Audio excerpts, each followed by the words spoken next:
tipo de sentido. Ahora pasamos a un live, una charla de entrevista de Nicolás Márquez sobre Milei y el discurso en la iglesia evangélica, junto con Gabriel Ballerini. ¿Qué tal, amigos? Muy buenas tardes. Estaba intentando iniciar esto con la introducción habitual, pero mi ausencia de pericia tecnológica me lo impidió. Ya me conocen, ya me conocen. No me puteen. Ya saben que soy incorrecto. A los 50 años voy a andar aprendiendo. No puedo. Es como aprender a jugar al fútbol a los 50 años. Bueno, nos reencontramos esta semana. Primero, pongan likes, todo lo que le quieran preguntar a mi entrañable amigo Gabriel Ballerini, háganlo a través de Superchat, compartan, pongan likes. El último discurso del presidente de la Nación, impactante, generó polémicas, fue dado en el Chaco, en una iglesia muy grande, casi parecía un estadio de rock and roll, un lugar, no sé, miles de personas. Dio un discurso, creo que es la primera vez desde que asumió, incluso antes, siempre el presidente es propenso a citar pasajes bíblicos. Eso el presidente lo tiene muy presente. Es algo que es recurrente en sus discursos, pero él es un político, es un jefe de Estado, antes era un diputado, un candidato, pero siempre hay una impronta religiosa. No es algo propio de él. Uno escucha a Trump, a otros presidentes de otras latitudes, y hay algo de religioso, no de manera centralizada en un discurso, pero sí algo que suele estar presente en determinados políticos, sobre todo de línea conservadora o tradicional. Y bueno, en este caso, el presidente Javier Milei, que ha ido a Israel en diferentes ocasiones, que ha participado de TEDEM católicos, que fue un colegio católico, en este caso fue a un templo evangélico masivo. Y dio un discurso en donde las citas bíblicas, las interpretaciones religiosas estuvieron presentes en todo momento. Y mi querido amigo, el licenciado Gabriel Ballerini, teólogo, creo que egresado de la Universidad Católica Argentina, licenciado en ética biomédica, egresado de la Universidad Católica Argentina. Corregime, Gabriel. Buenas tardes, buenas noches, Gabriel. No te saludo. Buenas noches, Nico. Lindo charlar con vos y poder charlar sobre estos temas. Siempre es un placer, vos sabés que te quiero muchísimo.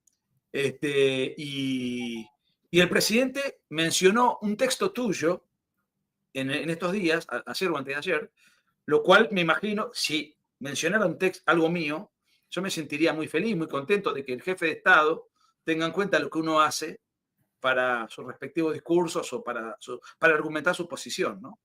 Entonces, antes de ir de lleno al discurso, pero no solo al discurso, me interesa generar quilombo, polémica, porque el discurso tuvo detractores de la línea evangélica. Entonces, a eso vamos. Primero, ¿cómo te cayó que el presidente te mencione en su alocución? Me escribió, voy a decir una infidencia, pero no importa porque no hay nada pornográfico para contar. Alberto Venegas Lynch me escribió por WhatsApp y me dijo, ¿qué discurso se mandó Milei? Y yo le dije, como católico, tengo que lamentar que un laico, en este caso Javier Milei, presidente, haya dado una homilía 700 veces superior a un curita promedio. Y me dijo tal cual. Dentro de esa ponencia que tenía su tono, un tono académico, teológico, bíblico, no sé cómo encolumnarlo, y un tono político, porque en definitiva también eso estaba presente. Pero te nombró como una referencia. Creo que fuiste vos y Max Weber los únicos dos nombrados. Y hay un pensador libertario que ahora se me hizo una laguna. Nombró algunos economistas también, obviamente. No, pero hay uno. A Huerta Soto también, sí. No, pero hay uno particular, norteamericano, Thomas Sowell. Lo nombró varias veces.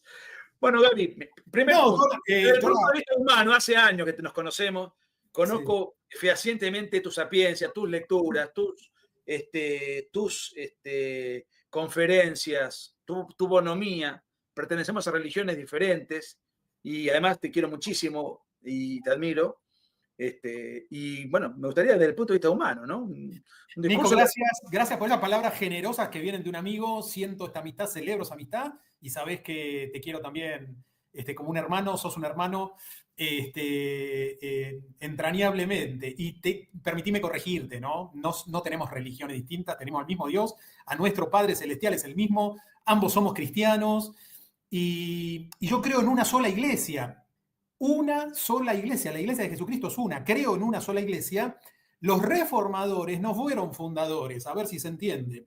Los reformadores reformaron la única iglesia que existe y no fundaron una nueva, digamos. Creo que Dios nos mira desde arriba con cariño y con una sonrisa, mientras acá abajo discutimos por a ver quién tiene más autoridad y quién tiene la razón o la verdad, y la verdad está encarnada, la verdad de Jesucristo, ¿no? Pero seguimos aquí.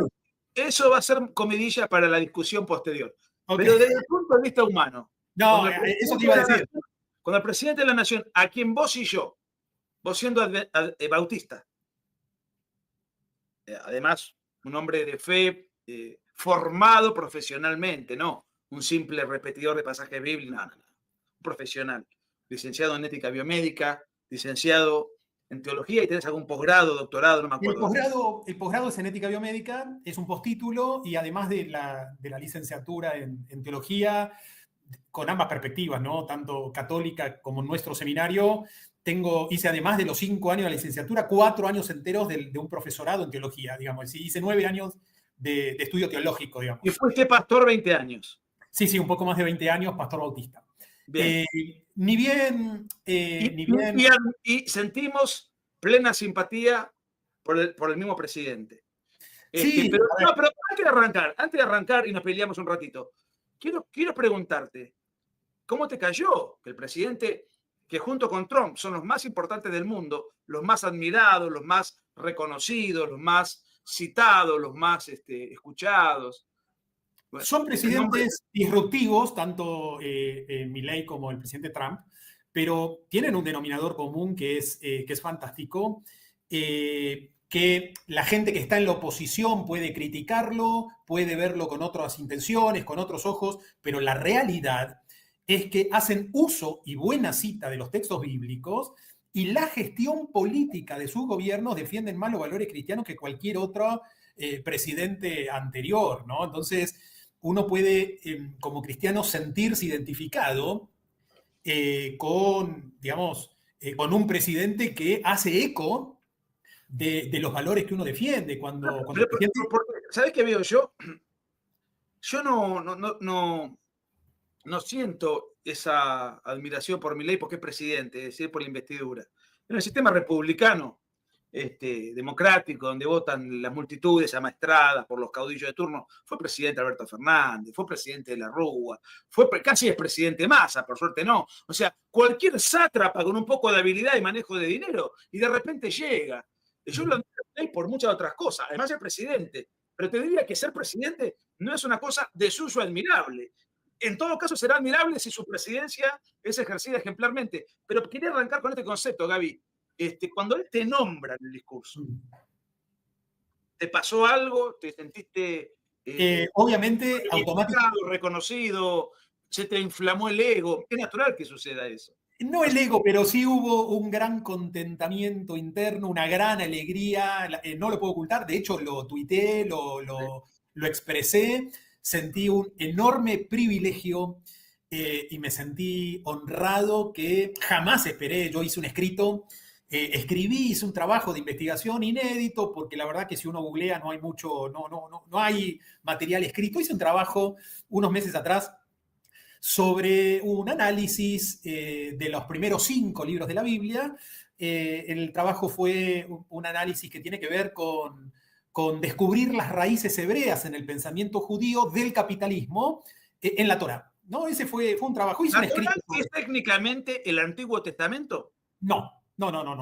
La Torá es el Pentateuco. Exacto, la Torá son los 5 primeros libros nada más, porque hacer un trabajo como ese, esto era un paper académico, eran 25 hojas, hacer un trabajo teniendo en cuenta todo el Tanaj es la Torá, los Nevi'im y los Ketuvim, es decir, todo nuestro Antiguo Testamento. Para los cristianos, todo nuestro Antiguo Testamento. Hacer un trabajo de esa excelencia. El Antiguo Testamento es, discúlpame, te pregunto para entender y para que todos los que nos escuchan no tienen por qué conocer. El Antiguo Testamento es el Pentateuco, que sería la Torá, ¿no?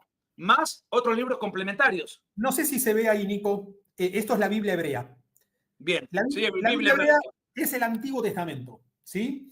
Esto se llama la Biblia cristiana, el Antiguo Pacto, el Antiguo Testamento, es la Biblia de los judíos, ¿sí? A esto se le llama Tanaj, la T, la N y la K o J, como suena, Torah, Nebim y Ketubim. Son 3 secciones. ¿Qué significa? El Pentateuco, la Torah, los 5 primeros libros, de Génesis a Deuteronomio, la ley, la Torah, fue la constitución del nacimiento, querés llamarle con términos modernos, del antiguo Estado de Israel, querés llamarle un movimiento, es decir, cuando se hizo monarquía, cuando fue un reinado, año 1000 a.C., en periodo de David, Salomón, el rey David, bueno, ahí hay un Estado constituido, pero la historia o la prehistoria de Israel es anterior, con Moisés, donde hay una norma, donde hay un respeto a la ley. En ese momento el pueblo elegido, el pueblo hebreo, se lo llamaba el pueblo del libro, algo inédito para la cultura del antiguo cercano oriente. El pueblo del libro porque tenían una constitución. Ahí en la Torá vos tenés leyes sanitarias, leyes higiénicas, leyes alimentarias. En el Pentateuco, en la Torá, vos tenés la conducta de cómo manejar las finanzas. En fin, tenés la ayuda social, un montón de pero déjame ir. No me contestás lo que te pregunté. Bueno, pero ahí voy, esperá, me sacás de tema.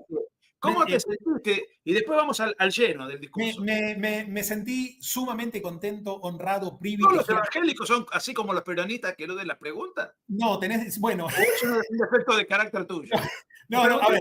¿Cómo te sentiste cuando el presidente de la nación, mundialmente reconocido y afamado, te nombra, te cita, te reconoce y valora tu pensamiento? Plenamente honrado, privilegiado de que el presidente de la nación no solo cite un escrito, sino que jamás, cuando lo escribí, jamás me hubiera imaginado que me iba a nombrar con nombre y apellido. La verdad que agradecido al presidente Javier Milei, no solo tener en cuenta un trabajo de investigación que escribí sobre los textos bíblicos y que no solo le haya gustado, lo haya citado y encima en un discurso en la iglesia o en una de las iglesias más grandes que tiene la Argentina, como fue la iglesia que visitó en el Chaco. ¿Vos alguna vez lo trataste en persona, Javier Milei? Varias veces, quizás él no lo tenga presente, varias veces el presidente Milei vino a muchas, en ese momento yo estaba quizás en la cumbre. ¿La última vez cuándo fue? Lo invitamos al Consejo de Pastores de la Ciudad de Buenos Aires, él estuvo presente en su campaña a diputado, digamos. O sea, 2021. Correcto. O sea que hace 4 años que no lo ves. Exactamente. Bueno, es importante porque un imbécil ayer, de apellido Zaraco, un renacuajo, una sanguijuela, que dice ser pastor o no sé, un dirigente socialdemócrata de Avellaneda, dio a entender que vos le escribiste el discurso. Y digo, bueno, raro porque yo sé, como somos amigos, que a Javier Milei vos no tenés trato. Entonces, no se me ocurre que Gabriel haya escrito el discurso, cosa que dio a entender este sujeto al cual nos referiremos luego. Pero era importante aclarar ese punto. Déjame mencionar nada más, Nico. Norberto Zaraco, tengo aprecio, lo conozco, es un pastor de muchos años aquí en la Ciudad de Buenos Aires, dirigió un seminario teológico, sí. Pero él cuando escribe, obviamente, lo hace desde un lugar político diferente, digamos, es decir... ¿Pero es un político o es un teólogo? Es un teólogo que expresó una opinión política en una nota que fue pública. Bueno, de política no sabe un carajo. Bueno, esa es otra... Sería bueno que se dedique a la teología, porque yo de astrofísica, yo creo conocer de política, creo conocer. De astrofísica no conozco. Entonces, jamás en este canal voy a dar una opinión sobre astrofísica. ¿Qué querés que te diga? Pero hoy estamos en el tiempo... La prudencia es una virtud. Hoy estamos en el tiempo, Nico, donde las redes, el micrófono, hoy permite que cualquiera pueda expresar su voz y hablar de cualquier tema. Sí, no, ya sé, Vicky Cipolitá, que puedo opinar sobre el futuro del dólar. A ver, está permitido, pero déjame también desacreditar, por lo menos desde mi perspectiva, y no la hago tuya, es una opinión personal, a los bocones, figurones que opinan de asuntos que no saben. Pero vamos a lo siguiente. Del discurso que dio Javier Milei, vos, como teólogo, exégeta, para los que no entienden, no es una palabra habitual, La exégesis o el exégeta es aquel que interpreta la Biblia, ¿verdad? Hay muchas ramas dentro de la teología. Pero esa sería la definición. Sí, la exégesis es dejar que la Biblia hable. Exégesis es cuando tomás un texto bíblico, sacás afuera lo que el texto dice. Eisegesis es todo lo contrario. Es decir, cuando vos tenés un preconcepto y haces decir a la Biblia lo que la Biblia no dice. Bueno, pero vamos por partes. Yo te conozco, por eso te lo pregunto. ¿La Biblia en qué idioma fue escrita? Todo el Antiguo Testamento en hebreo. Sí.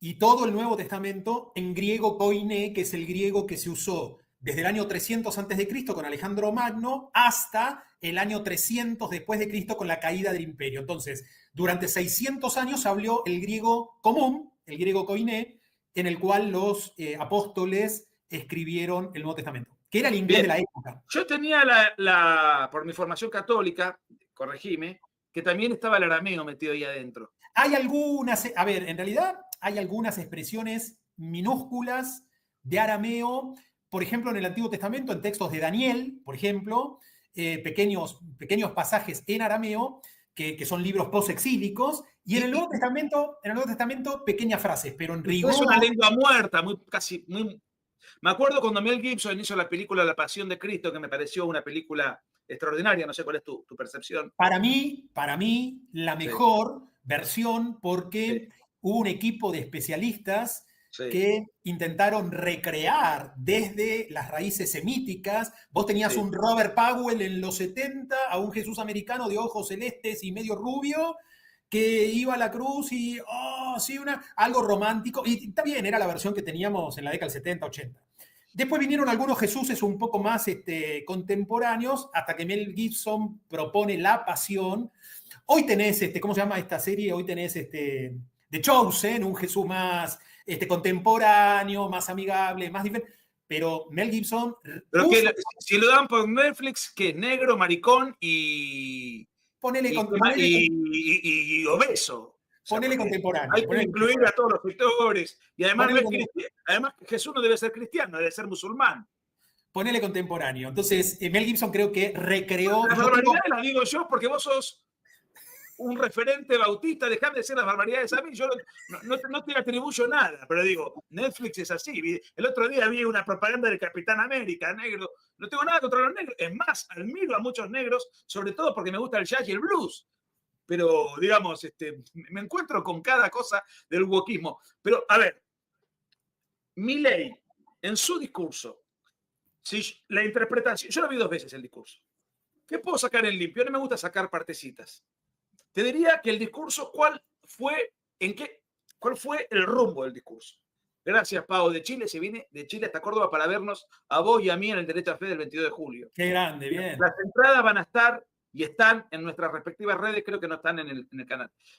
El discurso tuvo, entre otras pretensiones, y creo que lo logró, pero vos sos un experto, vos sabés que los católicos, incluso aquellos que tenemos alguna formación, alguna, no mucha, pero me considero tener alguna, porque el Opus Dei, donde yo me formé, es muy sólido en materia doctrinaria, dentro de la Iglesia Católica, pero no lees la Biblia. Lees encíclica, lees libros, lees doctrina. Y los evangélicos sí, leen la Biblia. Eso es una diferenciación de la formación que es notoria. Te das cuenta cuando alguien es evangélico o es un católico. Las citas que hizo Milei, la interpretación que hizo Milei de la Biblia buscaba fusionar, corregime, es decir, buscaba citar pasajes que dijesen la tradición judío-cristiana impresa en la Biblia no es incompatible con el capitalismo de libre empresa. A mí me parece que ahí se resume a dónde apunta el discurso. Absolutamente. A ver, cuando hablamos de tradición judeo-cristiana, ¿de qué estamos hablando? Estamos hablando de la Biblia. ¿Cuál es la tradición judía? El Antiguo Testamento. ¿Cuál es el aporte cristiano? El Nuevo Testamento. Cuando hablamos de tradición judeo-cristiana, hablamos de tradición escrita y eso son las Sagradas Escrituras. Es decir, la tradición judeo-cristiana es la Biblia. Decir tradición judeo-cristiana, decir la Biblia es lo mismo. Entonces, cuando uno hace una lectura contemporánea, una lectura política, si se quiere, de los textos bíblicos, vos podés darte cuenta que es muchísimo más compatible con el discurso que defendió Milei, con las ideas que nosotros abrazamos, y digo más, y es totalmente incompatible con las banderas que la izquierda levanta. La izquierda, por su naturaleza anticapitalista, tergiversó los valores de la Biblia, los valores bíblicos, los valores de la tradición judeocristiana. Y de hecho la izquierda nace no solo como atea, nace como un sistema anticristo, antibiblia. ¿Sí? La izquierda invirtió los valores que conducen a la prosperidad que está presente en la Biblia y que Dios quiere para el hombre y para la mujer, para una ciudad, para una nación. Es decir, Dios, el creador, es rico y comparte esa riqueza con sus hijos, con los creyentes, con su pueblo, ¿no? Y la izquierda tergiversó absolutamente todo eso, de modo que el discurso del presidente me pareció fantástico, me pareció brillante. ¿Hay errores doctrinarios, como acusaron algunos opugnadores que leí por ahí, algunos que... Las críticas que se levantaron, o las pocas críticas que fueron publicadas, digamos, yo leí algunas de algunos pastores. Leí una crítica de un pastor que, bueno, es militante, es diputado provincial de un partido de izquierda, ¿no? Con Puyaro, digamos, es decir. ¿Pero es evangélico? Sí, evangélico. No, porque es interesante esto, porque yo conozco bien a la izquierda católica, cualquiera que tenga, si quieren buscar. De hecho, en mi próximo libro voy a hablar de un personaje emblemático, que fue un colombiano, Camilo Torres, en la época de la famosa teología de la liberación, tan fanatizado con esta corriente distorsiva de la tradición católica, se hizo guerrillero, dejó de ser cura para ir a matar gente por la revolución, murió, por suerte. Dentro del protestantismo también hay una izquierda evangélica, una izquierda protestante, o como a vos te guste llamarle a tu sector, digamos. No, por supuesto, a ver, como en toda organización social, tanto en el catolicismo, en las iglesias evangélicas, vos tenés un espectro político, izquierda-derecha si se quiere, con gente más alineada en el centro, con gente más alineada a la derecha, con gente más alineada a la izquierda. Hay algunos, hablo por la gente que más conozco, evangélica, que dice, yo no estoy ni de un lado ni del otro. Seguramente muchos que están viendo o verán este vivo habrán escuchado esta frase en más de una ocasión. Gente que no quiere, cristianos que no quieren verse involucrados en un conflicto de posiciones y trata en lo posible de evitar los extremos y posicionarse en el centro. Yo lo vengo repitiendo, vos también, Nico, hasta el cansancio. Una posición de centro nunca es neutra. Siempre es funcional a alguna de las partes. El que no junta desparrama. Ser neutro es cobarde. La Biblia, en nuestra versión que usamos, habla de ser tibio. Ser neutro es tibieza, y ya saben los que leen la Biblia cuál es el destino de los tibios, ¿no? Ser de centro es no asumir un compromiso. La neutralidad es la posición de los que quieren quedar bien con Dios y con el diablo. Poncio Pilato fue neutro, se lavó las manos, ¿no? Fue tibio. Y la tibieza es el vómito de Dios. La neutralidad es... Déjame llevarte al ámbito político, porque una vez yo fui formado, entre otras instituciones, quizás la recuerden, no lo sé. No sé si conoces esa tradición Familia y Propiedad. Sí, claro. Fundada por Pino Correo Rivera. Una vez en una reunión me indican una frase, que después la leí, no la conocía, de Gaulle, ¿no? Charles de Gaulle, héroe de guerra, pero además fue presidente de Francia, ¿no? Él decía, neutral es todo aquel que en el fondo cree que mi enemigo tiene razón. Y mencionaste a Poncio Pilato, que se lava las manos, pero ¿cómo termina el juicio? Tal cual. ¿Cómo termina? Sí, terminaron condenando a Jesús, a un inocente. O sea, que bajo la pantalla de la neutralidad terminás asumiendo que tus enemigos tienen razón. Tal cual. Una frase muy buena. Ahora, no, pero déjame completarte esto que tiene que ver con... A ver, cuando vos tenés políticas de Estado, y esto es lo que me moviliza a mí, ¿no? Aún desde mi lugar de creyente, porque siempre hay creyentes que dicen, escuché esta frase mucho y me la ponen en las redes cuando hago posteo, no, ¿cómo usted siendo pastor, defendiendo la derecha, la izquierda? Nosotros no somos ni de izquierda ni de derecha, somos de arriba. Qué maravilloso, frase, somos de arriba, digamos, es maravilloso eso. Claro que Jesús decía, no somos de este mundo, es cierto, pero estamos en este mundo. Pero la realidad es que mientras estamos en este mundo y entramos al cuarto oscuro, no podemos votar posiciones de arriba, tenemos que votar oposiciones o de izquierda o de derecha, es decir, por alguien tenemos que votar, como creyentes tenemos una responsabilidad política también como ciudadanos. Entonces, cuando vos tenés políticas de Estado que cercenan libertades individuales, políticas de Estado que son coercitivas para imponer una ideología anticristiana, cabe la movilización, cabe la protesta, cabe la reacción de los cristianos, cabe el levantamiento de una voz que declare y anuncie la verdad de Dios. Entonces, no puede haber lugar para la tibieza.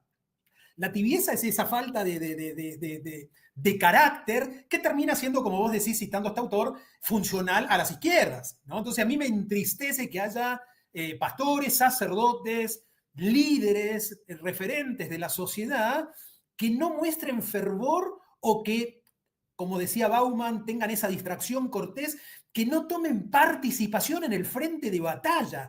Hoy tenés o libertad o un estatismo que ahoga y sigue siendo empobrecedor. Entonces, el silencio, esta distracción cortés, ¿no? El simular que uno no ve desde el punto de vista económico, pero desde el punto de vista moral, de ni la hablar. cultura y de los valores, Ni hablar. está desmembrado, aniquilado a todas las entidades que perseguían toda manifestación de pensamiento cristiano. Hay que ser Absolutamente.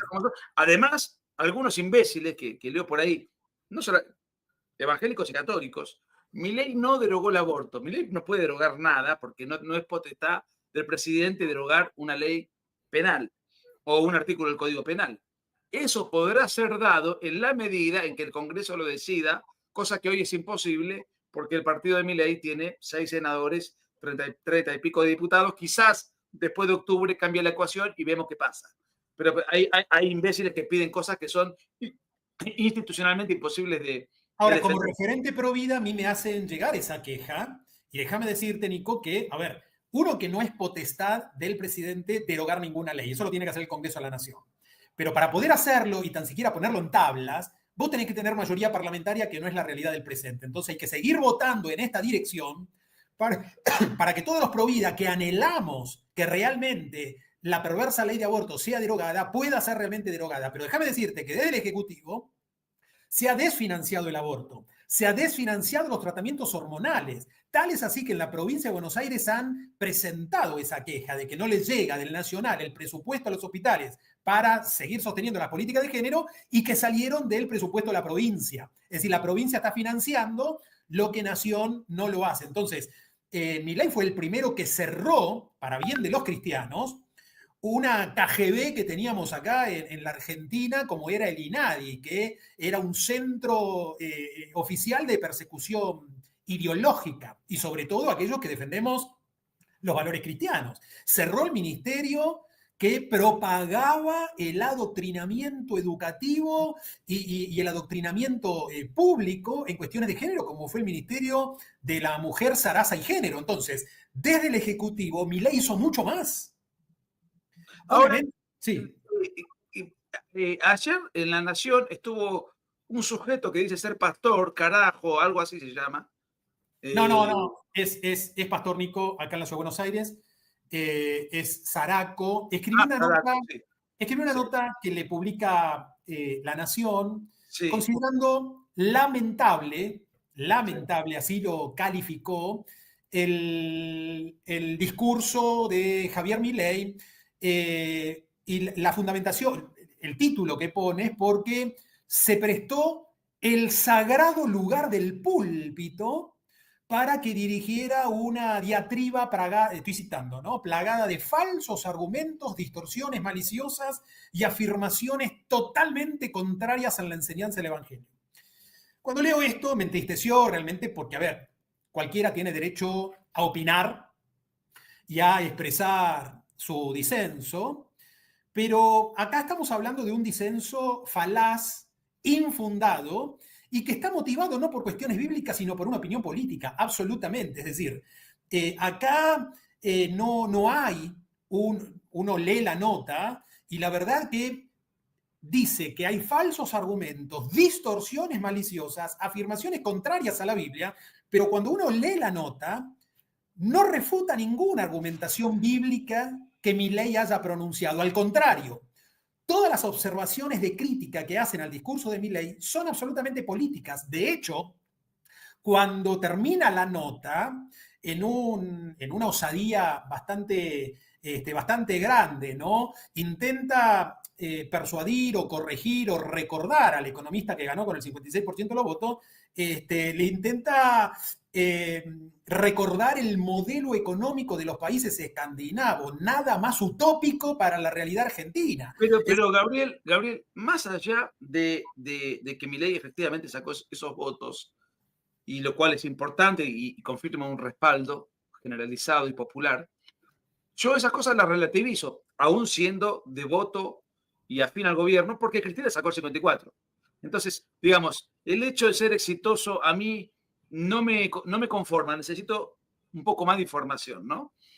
Lo que a mí me interesa es esto. El pastor Carajo, cuando dice, bueno, no, le quiere, ¿sabe? Le quiere dar consejos económicos a Milei, cuyo plan es apoyado por el Banco Mundial, por el FMI, por los grandes pensadores económicos de Occidente, y es estudiado en las cátedras y en las universidades del mundo más acreditadas, cómo se hizo para bajar la inflación, esto, lo otro, aquello, en un tiempo récord, etcétera, etcétera, etcétera. Digo, ¿el pastor Carajo sabe algo de economía? Zaraco, no, es pastor. Perdón. Es pastor, es teólogo, pero a ver, arranca... No, está bien, pero él puede ser un gran teólogo, pero si me quiere hablar de la meteorología, consulta un meteorólogo, qué sé yo, no sé. Entonces, digo, ¿sabe? Estudió economía, se le reconoce, que tiene algún libro, algún tratado de economía, como para tener alguna noción y darle consejos a Milei acerca de cuál debe ser su programa. Esa es mi mayor observación, es decir, la crítica está fundada en un disenso político y no en una argumentación bíblica. El discurso de Milei bíblicamente es impecable. Lo podemos discutir, teológicamente lo podemos discutir. Obviamente que puede haber matices, puede haber falta de comprensión, puede haber no entender la idea cabal de lo que se quiere expresar, pero la verdad que no se puede objetar desde el punto de vista escriturario que ese discurso sea contrario a la enseñanza del Evangelio. Si alguien hace una afirmación como esa, es porque tiene una mirada política diferente, no porque tiene una exégesis bíblica contraria, digamos, decir, que eso quede claro. Por otro lado, considera lamentable que se haya prestado el sagrado lugar del púlpito al presidente Milei. Tan solo una observación. Milei no fue a predicar a la iglesia de Chaco. Él no es un predicador cristiano. Es el presidente de la nación. En un acto inaugural es común invitar a las autoridades, darle un lugar a un funcionario público. Digamos, porque no es un predicador religioso, porque puede predicar. Exactamente, a eso voy. Ideas austríacas. Predica mucho más en la batalla cultural que algunos que ocupan religiosamente el púlpito, sin lugar a duda. Pero lo que voy es, en un acto inaugural se invita al intendente, al gobernador. En este caso, atrevidamente la iglesia le cursa invitación al presidente, no esperando que y respondió y accedió a ir a la invitación. Y es espectacular que el presidente haya aceptado la invitación de ir a la iglesia, al templo, uno de los templos más grandes en el país, porque eso habla de respeto, eso habla de reconocimiento, habla de admiración también por la iglesia evangélica y la trayectoria, la obra que tiene en el país. Ahora, quiero decir que ni los púlpitos, ni los auditorios o los edificios no son sagrados en sí, como afirmó el pastor Zaraco. Sagrada es la presencia de Dios en la vida de las personas a través del Espíritu Santo.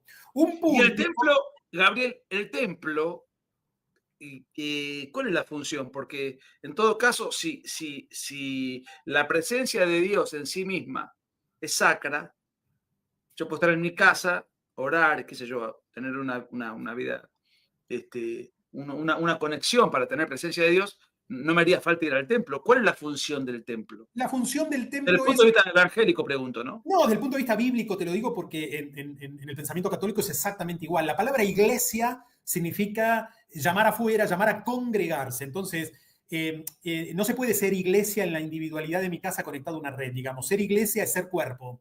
Y contar con un edificio para estar juntos y poder honrar, bendecir, celebrar al Señor, esa es la función del edificio. Ahora, nosotros somos iglesia. Enseña la Biblia que nosotros, nuestros cuerpos, somos templo del Espíritu Santo. No el San edificio. Pablo decía eso. Exactamente. Esa teología paulina dice que nuestro cuerpo es templo del Espíritu. Es decir, el edificio son salones de usos múltiples que a veces lo usamos para la liturgia y a veces lo usamos con otros fines. Acá, quiero aclarar, cuando habló el presidente Milei en ese discurso, no lo hizo dentro del marco de una misa, por así decirlo, dentro del marco de una liturgia, no. Lo hizo en el final de un seminario de capacitación para líderes y lo hizo en el acto inaugural de ese templo. Es decir, el uso del púlpito no se dio en el momento, digamos, de la liturgia de una reunión como puede ser un culto. Entonces, por favor, tracemos la diferencia. Porque todos, sin distinción, necesitamos perdón y de la gracia de Dios, ¿no? Si el púlpito es un lugar sagrado y la presencia de cualquier mortal lo va a profanar, ni siquiera tuviéramos templos posibles, templos con gente. Ahora, estuve revisando algo de este sujeto, ahora sí me acuerdo, perdón que hoy lo mencioné con el apellido distorsivo, Saraco. Lo que me sorprendió de este sujeto, más allá de sus recomendaciones, que teniendo como arquetipo países abortistas, wokistas, progresistas y estatistas, lo cual pone de manifiesto que este sujeto está muy confundido, tiene una disonancia grave entre su presunta fe y su opinión política. En el 2018, según estuve viendo, estaba a favor del aborto. Es decir, y raro que la nación le dé prensa a un sujeto tan contrariado, tan poco representativo de lo que dice ser un pastor cristiano. El pastor Saraco no es la primera vez que disiente de la opinión o la posición de la mayoría de los evangélicos. En el 2018, lamentablemente, La Nación titula los evangélicos, la posición de los evangélicos frente al aborto está dividida.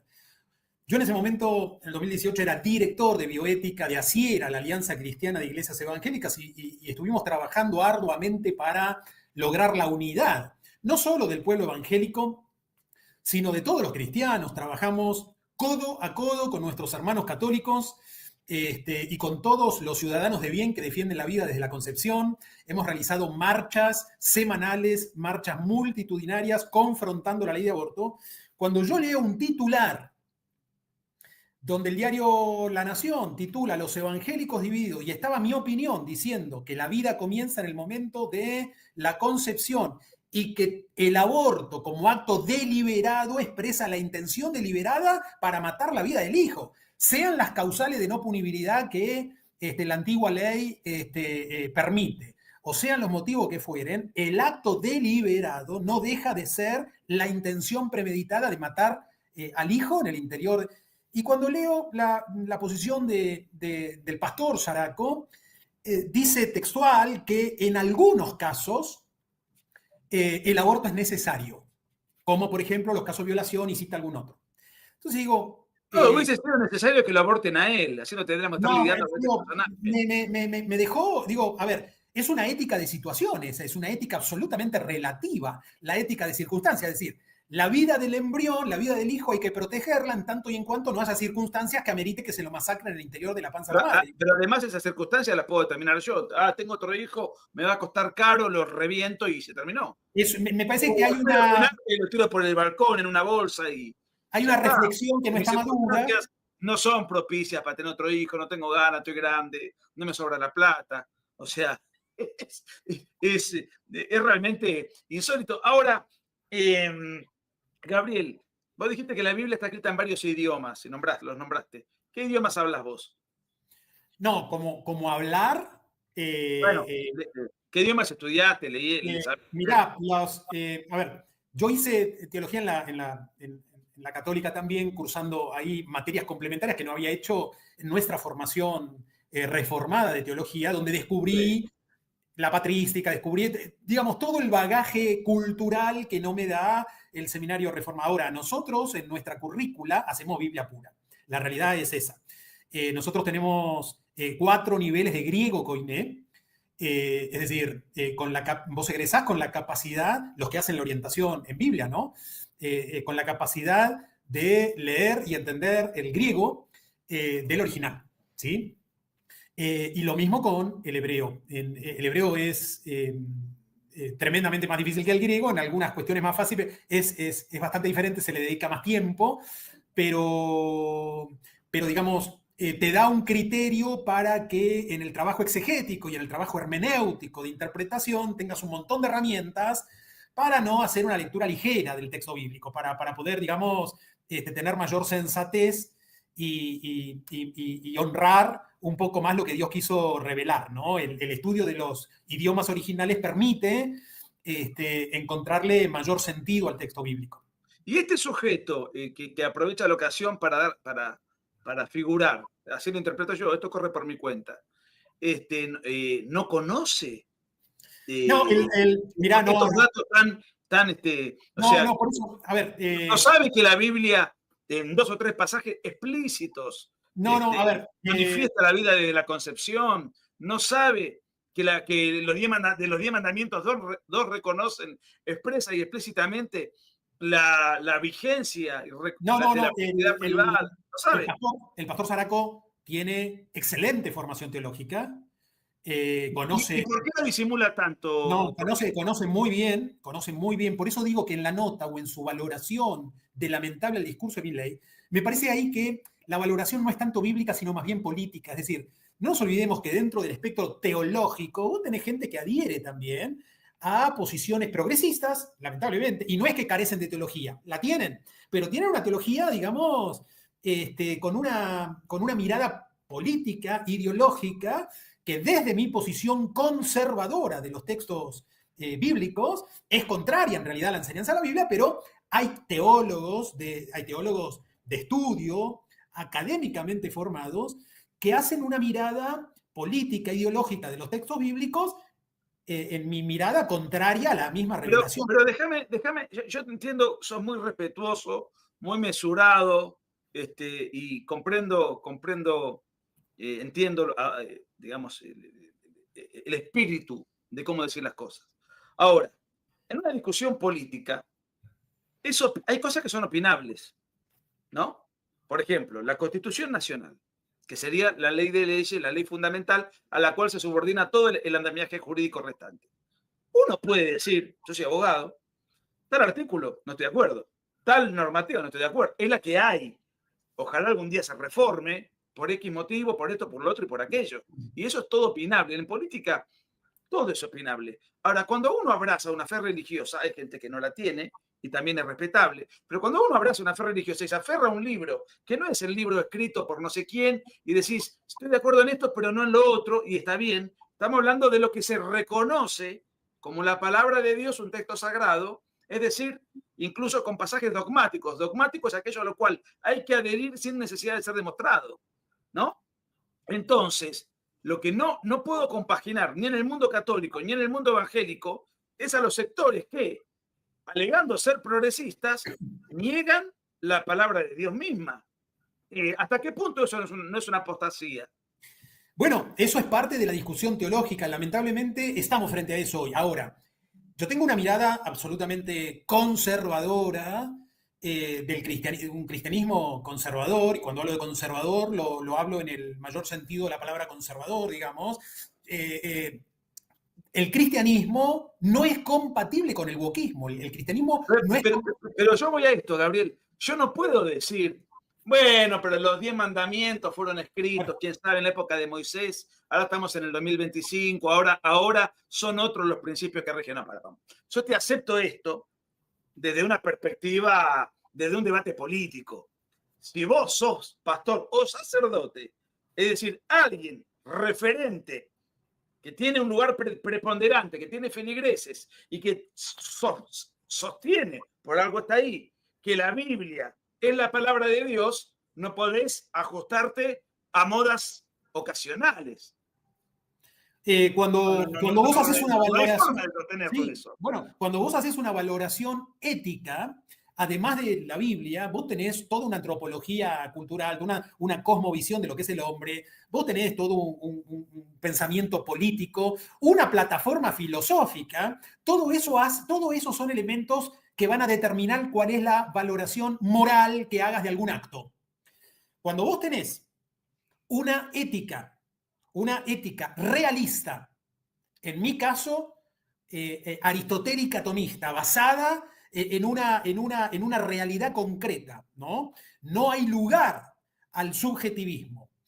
Cuando vos tenés una cosmovisión en ese sentido, vos decís, la defensa de la vida es la defensa de la vida en todos los casos, desde la concepción hasta la muerte natural, ¿sí? Cuando vos abrazás otros esquemas filosóficos, éticos, y bueno, adaptás, como son los principios anglosajones de bioética, por ejemplo, adaptás esas máximas y decís, bueno, depende de la circunstancia. Si la mujer fue violada, quizá, bueno, en este caso se podría... No, pará. Las circunstancias no pueden determinar si un acto es bueno o es malo. Un acto es bueno o es malo. Algunos, como vos lo verbalizaste por tu formación, intrínsecamente malos, ¿no? Entonces, hay cuestiones que creo necesitamos jugarnos y hacer una reflexión madura, hacer una reflexión seria. Necesitamos madurar ciertos temas, no solo del punto de vista bíblico, sino poder reflexionar para poder encontrar un camino de diálogo y de batalla contra el verdadero enemigo. El progresocialismo es antagónico a los valores cristianos. A ver, la izquierda se opone, la izquierda es anticristo. El presidente lo verbalizó muy bien, es todo lo contrario a los valores cristianos. La izquierda levanta banderas como causa de lucha que son absolutamente contrarias. La Biblia fomenta la cultura del trabajo, el sacrificio de ganar el pan cada día, impulsa el esfuerzo, el que no trabaja que no coma, mientras que las izquierdas todo lo contrario, parasitan el Estado, pregonan la cultura del menor esfuerzo, la ampliación de derechos con subsidio de múltiple causa, la jubilación sin aporte, etcétera, etcétera. Entonces, en el plano axiológico, estamos en una grieta moral. Y el cristiano no es ajeno a esa grieta moral. Perdóname que te haga preguntas que te pueden parecer tontas, pero nos está escuchando mucha gente y es importante esto. ¿Qué es lo axiológico? Bueno, es poner los valores en una escala vertical, digamos. Es una valoración de valores, digamos, hacer un rango, poner en una escala prioritaria, vertical, valores. Nadie puede decir que no tiene valores. Todos tenemos valores. El tema es qué orden de prioridad le damos y cómo jerarquizamos esos valores. Bien. Tengo una pregunta final para pregunta que algún día vamos a desarrollar en extenso. ¿Por qué el mundo evangélico, en consonancia con lo que está impulsando el presidente Milei, es tan propenso y favorable y amigo del Estado de Israel? Vos has sido infinitas veces, sabés hebreo perfectamente, sos guía, haces turismo religioso en Israel. El mundo católico es menos receptivo. ¿Lo atribuís a algo en especial? ¿Cuál es tu mirada de esta cuestión? Porque inclusive, viendo el video del discurso del presidente Milei, había banderas de Israel en el templo, en el auditorio, no sé cómo llamarlo. Me está llevando a un tema que amerita otro programa. Pero te lo digo, pero voy a responder tu pregunta. Y quizás quede en lo superficial y quizás en otro programa podemos charlar sobre esto.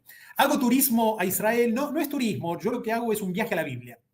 En mis viajes no hago turismo para mostrar el paisaje, lo que hago es turismo a Tierra Santa. Soy un apasionado de la cultura del antiguo Cercano Oriente y los que viajan conmigo a Israel vuelven con una experiencia cristiana, hacemos los bautismos en el Jordán, visitamos los lugares donde caminó Jesús, visitamos el contexto, los escenarios donde se dieron las historias del Antiguo Testamento y del Nuevo Testamento. Es un viaje apasionante.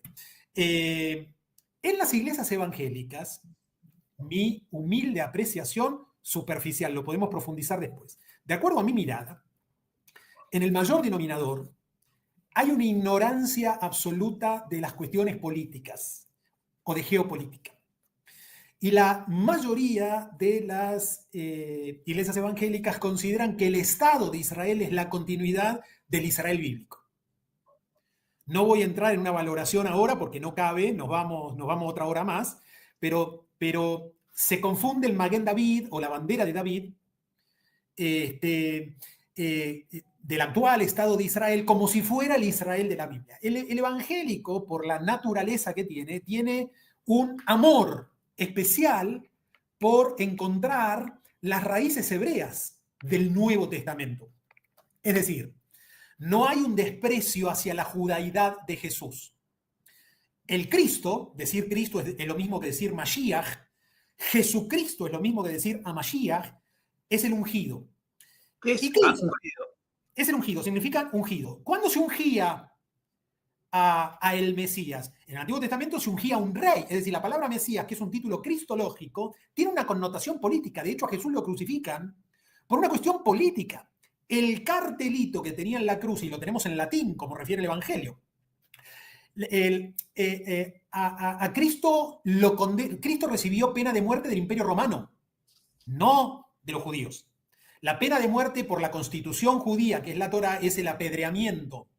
Cristo recibió la pena de muerte del Estado de Roma, por eso fue crucificado. Y la causa penal por la que se lo crucifica, INRI, es traducido Jesús el Nazareno, Jesús de Nazaret, rey de los judíos, por creerse o atribuirse ser el rey de los judíos. Es decir, hay un contexto de judaidad. El evangélico, en términos generales, no disocia la persona de Jesús y el cristianismo de las raíces hebreas, ¿sí? Por eso vas a ver en muchas iglesias candelabros, la menorá, la januquía, son elementos sagrados de, digamos, rituales del judaísmo. Vas a ver, bueno.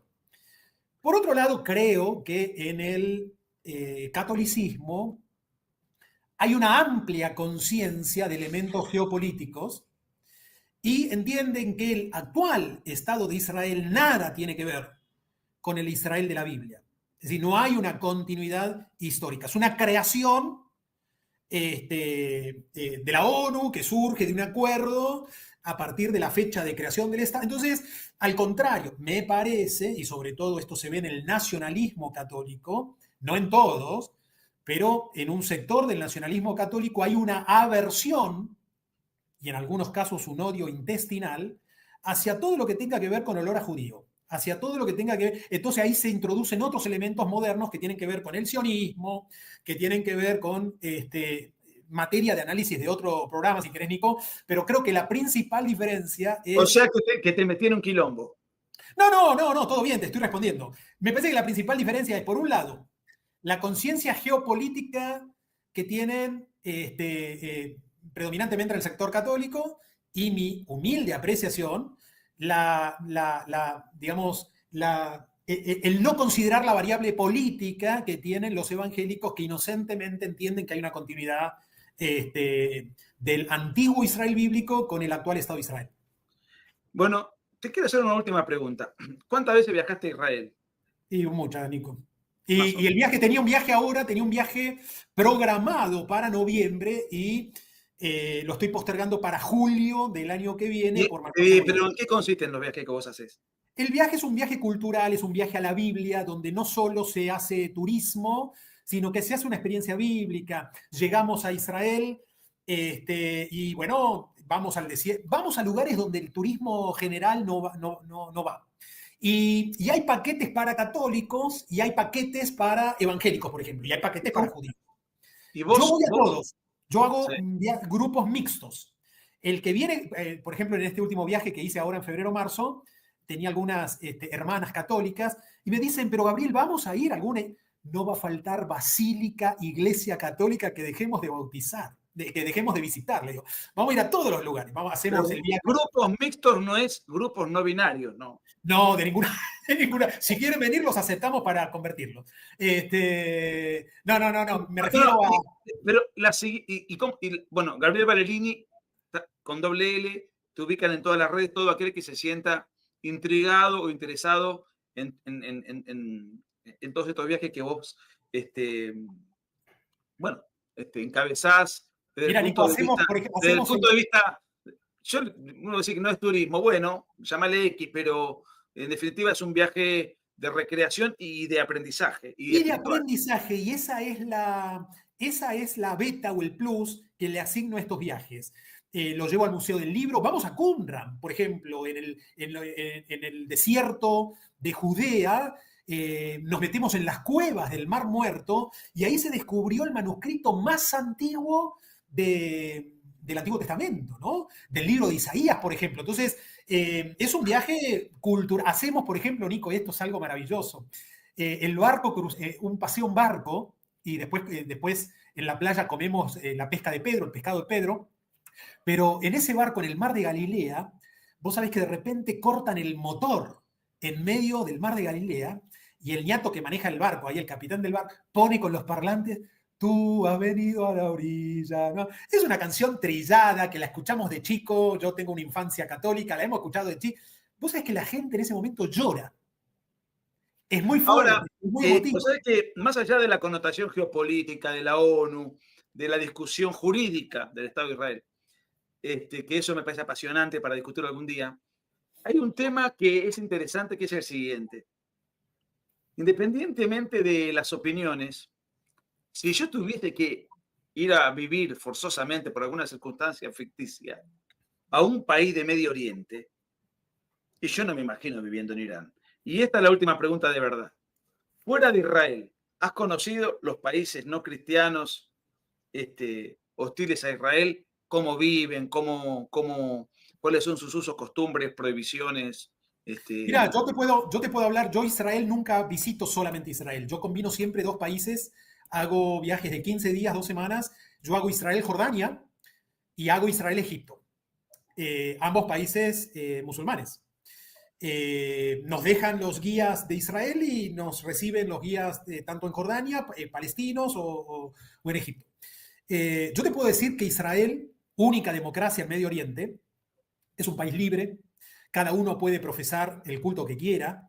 Es más, así como Jerusalén es la capital del cielo, digamos, tanto para cristianos, islámicos como judíos, Tel Aviv es la capital del infierno, absolutamente woke, absolutamente progre. Las marchas LGTB en Tel Aviv son escandalosas. Vos en Jerusalén ves gente vestida y vestida por demás, y en Tel Aviv ves gente desnuda. Las playas de Tel Aviv son hermosas, con agua caliente. Sodoma y Gomorra. Es Sodoma y Gomorra en el mismo país. Pero eso, y acá te quiero preguntar esto. Yo sé que en muchos países musulmanes la homosexualidad, de la cual cualquiera sabe mi opinión al respecto, pero soy un defensor de la libertad, eso absoluto, son castigados severamente o en pena de cárcel o en pena de prisión. Lo que vos decís que ves en Tel Aviv, ¿es consecuencia de la idiosincrasia de Israel o es consecuencia de que muchos árabes o, foráneos cercanos a Israel, ante la persecución de que son objetos, como son al ser homosexuales, dicen, me voy a Israel porque es un refugio de libertad? Entonces, ahí es donde se ve ese movimiento tan grandilocuente que señalás. El islamismo es incompatible con Occidente, el islamismo es incompatible con la democracia, el islamismo es incompatible con el cristianismo. Y digamos, aquel que pudo vivir en libertad en cualquier país de Occidente, ir a un país islámico, notas un contraste abismal. Qué curioso, y esto me llama la atención, que las izquierdas se hermanaron con el islamismo y quedan unidas en un frente común como son los judíos y los Estados Unidos, ¿no? Es decir, por causas diferentes, una por causa religiosa, otros por causa económica, lo que sea. No, pero eso, o sea, las izquierdas son pro-Palestina, pro-Hamas, etcétera, porque odian a Estados Unidos. Israel es un aliado natural de Estados Unidos. Exactamente.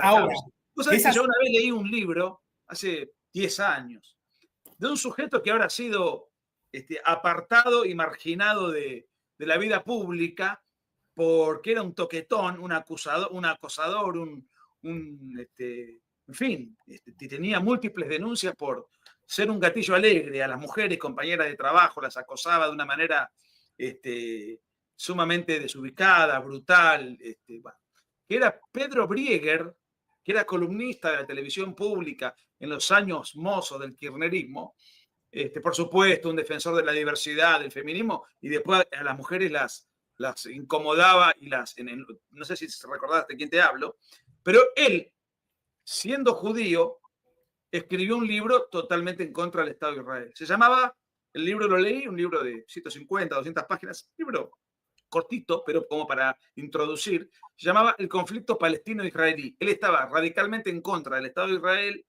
pero él era judío.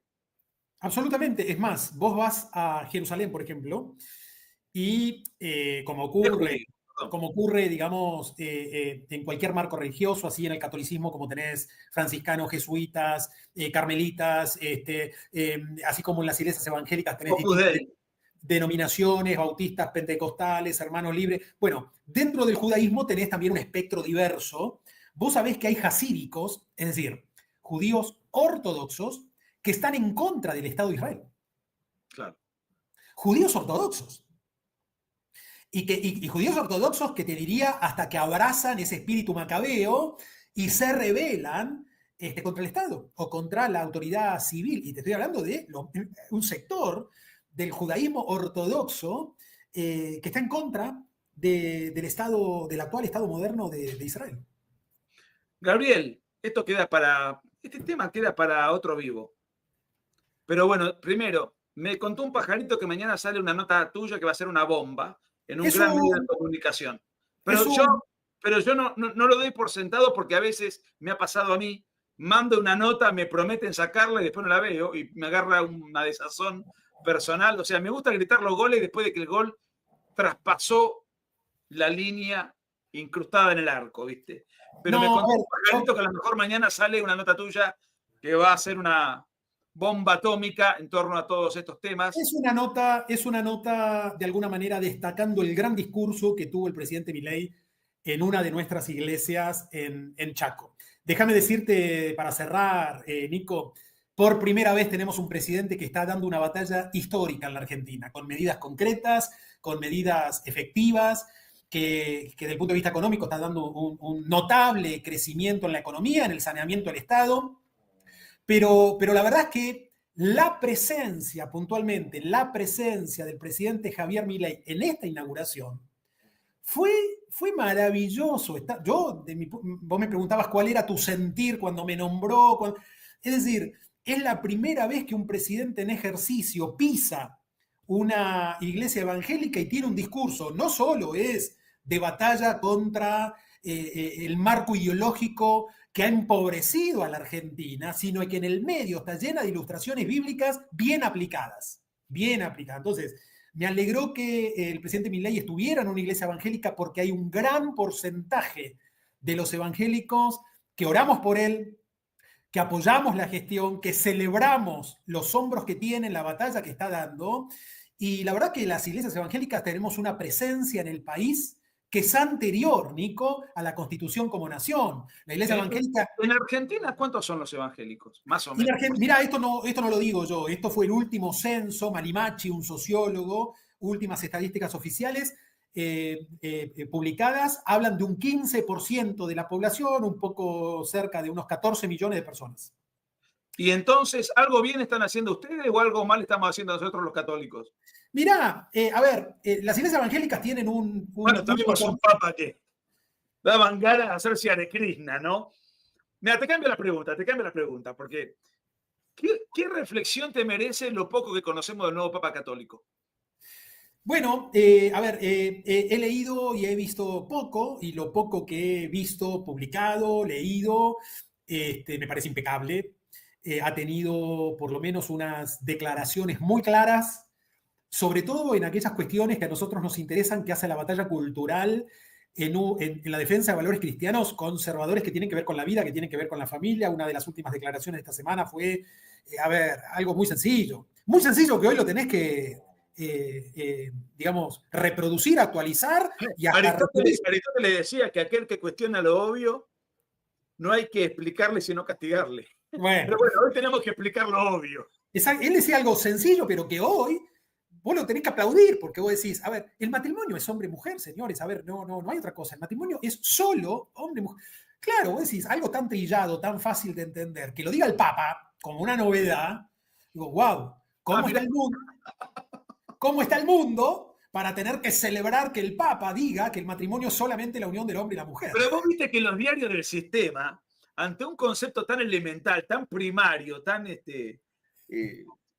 dicen polémicas declaraciones del Papa. Los diarios no sé dónde está la polémica, pero digamos, ante una afirmación observable, cognoscible, que cualquier idiota, perdóname el latín, cualquier idiota puede decir, sí, es así, está diciendo lo obvio, resulta polémico para una prensa que afortunadamente, creo yo, tiene fecha de vencimiento.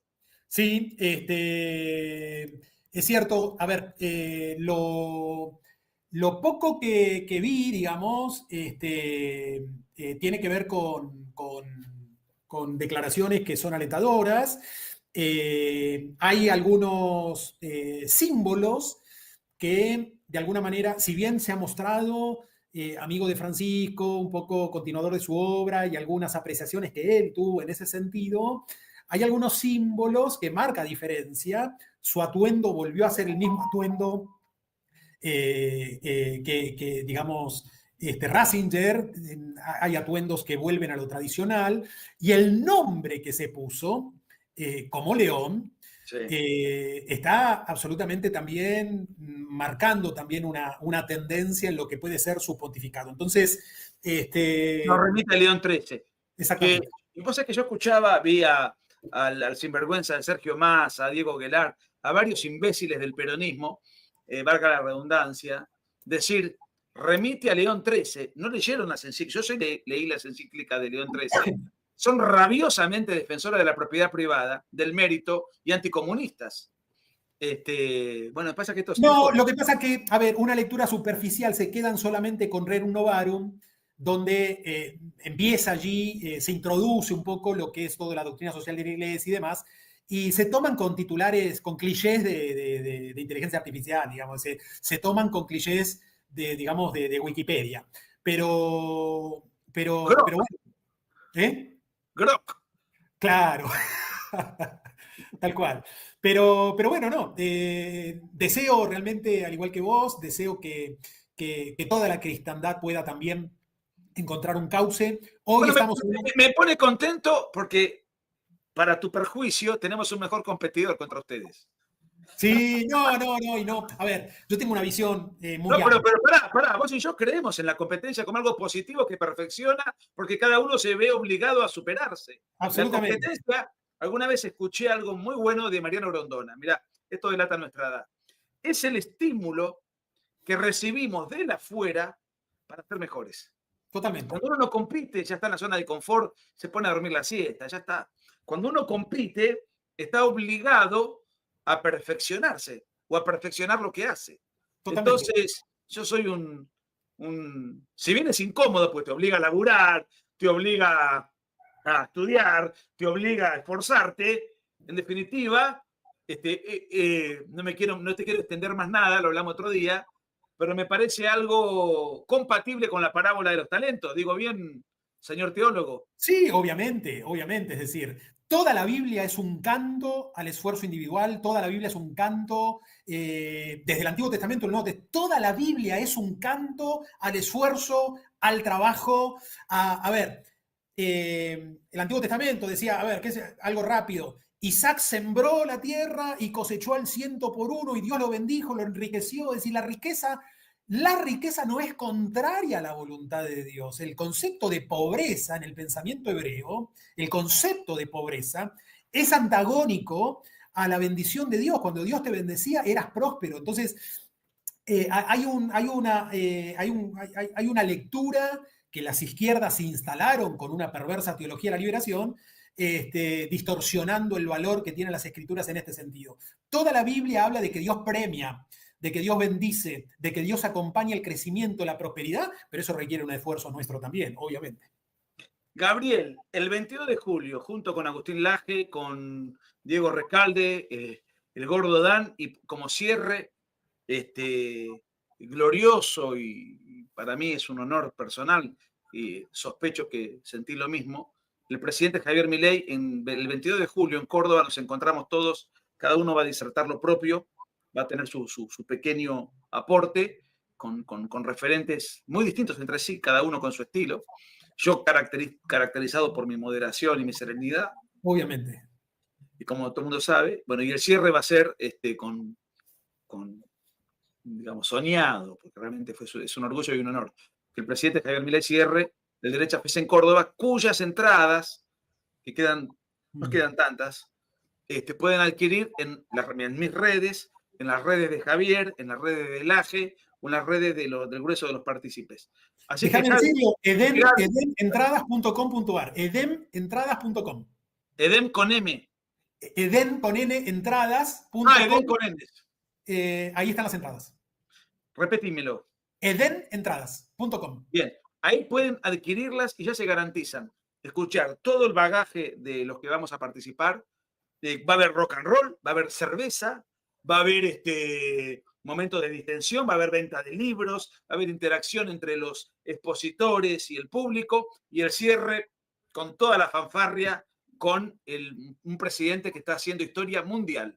Y lo vas a tener ahí, hablándote a vos, a una entrada a precio vil, que la pagas con tarjeta. Y si no estás en Córdoba o estás cerca, me parece que si viajás 3.000 kilómetros para ver los redonditos de Ricota, me parece que hacer un viajecito a Córdoba para presenciar algo donde todos vamos a ser protagonistas y vamos a participar de un final donde vamos a disfrutar de algo que muy poca gente tiene esa posibilidad de compartir con una figura que por sus características y por sus méritos trasciende con creces la Argentina y es una referencia mundial, como lo es el presidente Milei, que va a cerrar el evento. Así que después, Gabriel, nos comemos un asadito. Sí, claro, voy por eso también, y no infaltable ese asado. Déjame decirte que voy con un grupo muy lindo acá de Buenos Aires, gente que se suma de otras provincias. Tengo pastores amigos, líderes de jóvenes que estarán viajando y aprovechando esto, que prácticamente es un seminario de capacitación. Todos los expositores son los principales referentes de la batalla cultural. Yo aprendo de ustedes, aprendo de mis amigos. Cada uno se luce en su área. Batalla cultural en la historia, batalla cultural en el arte, batalla cultural en las redes. La religión. Batalla cultural en la teología, en la apologética, batalla cultural en la política. Es decir, hoy realmente es un lujo en un evento, digamos, reunir a los principales expositores que en este tiempo están presentando esta batalla contra perversas ideologías que son de raíz anticristianas, como es el marxismo, el socialismo, el progresismo, todo el wokismo, que representa un sistema anticristo. Déjame decirte una sola cosa, un solo comentario, porque me indignan cada vez que en las redes fomento un poco la invitación y hay algunos imbéciles, porque la verdad que no tengo otra forma de calificarlo más amorosa, que se escandalizan porque se cobra entrada. ¿Sabe lo que sale? Que todos nosotros tengamos que viajar, tengamos que ir a un hotel, alquilar un lugar para 2.500 personas, etcétera, etcétera. Toda la estructura, la seguridad, el sonido, la iluminación, los acomodadores, el personal, en un lugar muy cómodo, muy lindo. Déjame decirte esto, Nico, nada más. Me sorprende. Existe todavía el retardo madurativo kirchnerista que iban a ver a Lali Espósito o a Fito Páez gratis. No es gratis, imbécil. Eso se pagaba con los impuestos del Estado. Ahora eso no existe más. Cualquier cosa que uno quiera emprender requiere de un gasto, siempre requiere de un gasto, pero en este caso no sale con la plata de los contribuyentes. Todo tiene un costo y cada uno paga el costo de lo que va a consumir. La gente que lo hace contenta porque desea escuchar a cada es una capacitación. Ahora, si vas a comer tenés que pagar, si vas a pasear tenés que pagar, si vas a una obra de teatro tenés que pagar.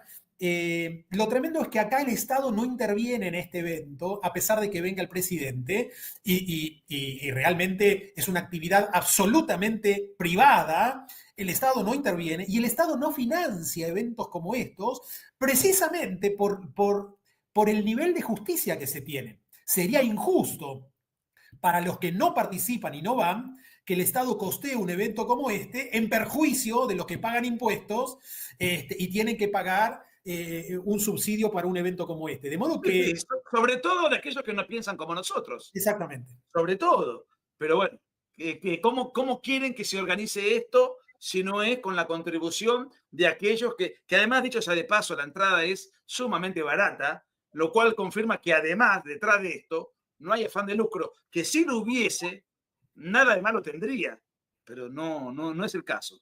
Gabriel, te quiero mucho, gracias por tu tiempo. Yo también, Nos Nico. vemos en Córdoba y mañana voy a leer tu nota y la voy a postear en mis redes porque confío en que sí va a salir y que va a ser comidilla y va a causar polémica y escándalo en los sectores que están en el error.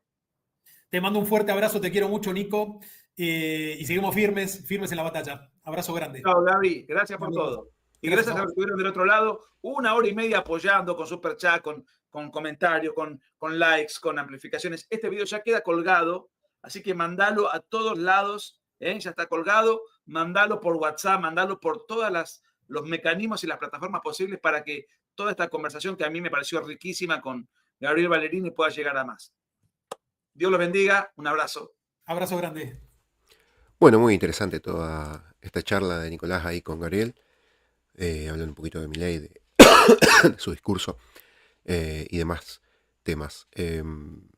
Y antes habíamos visto lo de Agustín Laje sobre México, sobre la manifestación en contra de la gentrificación, todo lo que pasó también con Luisito Comunica y este intento de escrache, se llamaría tal vez acá en Argentina, que a esa señorita, trabajadora secretaria del Estado de una parte de turismo, le salió el tiro por la culata. Bueno, y con este final nos despedimos, señoras y señores. Gracias por haber estado aquí en vivo. Nos vemos en la próxima transmisión en vivo con más cositas para ver. Y cualquier cosa lo tienen en la descripción de este video, el link de Patreon, el link de Seneca para dejar sus mensajes y colaborar con el canal, también los alias y demás cuestiones que quieran informarse y saber. Abrazo grande y nos vemos en la próxima.